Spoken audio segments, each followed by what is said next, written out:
Welcome back in. This is Lowcountry Money Talk, and lucky for you, the expert is here with us today. We are talking about retirement, the two phases of retirement, as Phil Bloyd likes to see it. And he, of course, is with Revolutionary Financial Group, Lowcountry Money Talk, covering all kinds of good financial information you're going to want to know. Thank you for being here. All right. So we covered a lot before the break. Sure. And we have a lot more to cover. You know, we're talking, of course, about the different phases of retirement, and you've talked a little bit about it. I want to spend a little more time on that distribution phase and what we might do to plan for that. Absolutely. So we'll look back a little bit about retirement years ago and compare to now, what people face. So years ago, we were talking earlier about, grandpa, grandma, and maybe they worked for one company. And they worked for that company their whole lives, and they retired, they got a watch, they got a pension, and they're gonna supplement their income with Social Security, but they didn't have much invested maybe in the stock market. Things were different. A lot of people didn't invest in those days, they just went to work. Now people work about 7 different jobs in their lifetime, at least. I would say now, maybe even more. I know, I'm counting in my brain how many I've had now. Yes. Yeah. So how many 401ks, right? So, sometimes people will leave employment and they leave the 401k and they don't pay much attention to it. Well, it needs to have some attention paid to it. Sometimes they'll roll it over into an IRA. And then maybe these days it's a little easier to do your own trading, so they might go in and they might buy some equities or some index funds or some ETFs, who knows. But back with grandma and grandpa, they didn't really do that much. Mm-hmm. So now people pay hopefully a little more attention to things, but also those old pensions like grandma and grandpa used to get, yes, they're phasing out really quick unless you work for a government entity or a school.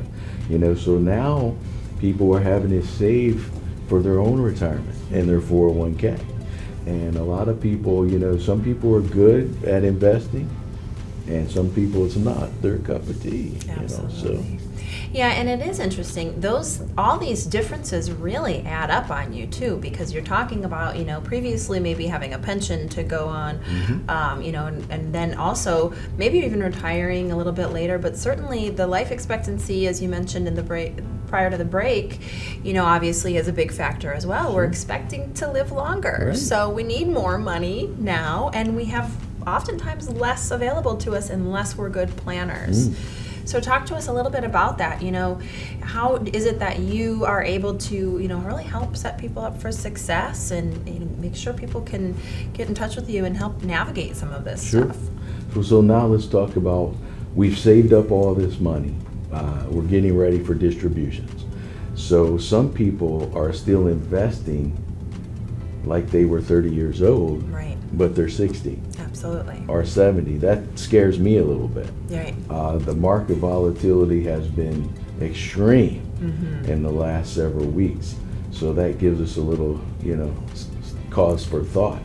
So the important part is we still want to have the right amount in equities, because the Standard & Poor's 500 index averages about 10% over the last, say, 100 years or so.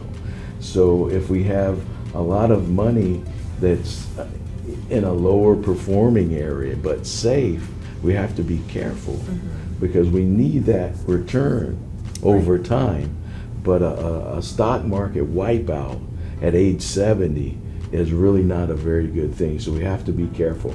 We need to analyze, make sure we have the right amounts at risk, mm-hmm. the right amounts at a lower risk, so that doesn't happen, because we've already accumulated most of our wealth by the time we retire. Right, and these are huge considerations for people who are currently now retired already and making sure they're in the right spot. So to your point, they're not eliminating or wiping clean some of the things that they've accumulated over the years. But also for people who are entering retirement, they really need to start planning differently. Mm-hmm. And so there's a lot to consider. Thankfully, we're going to cover some of that as we navigate the next couple segments here. We're going to talk about one of the biggest fears people have in retirement, which is outliving the assets that you have and some of the ways that can really ruin your retirement. Sure. So we'll touch on that in the coming segments. Thanks, Phil. Thank you for watching. This is Lowcountry Money Talk. We have more after this.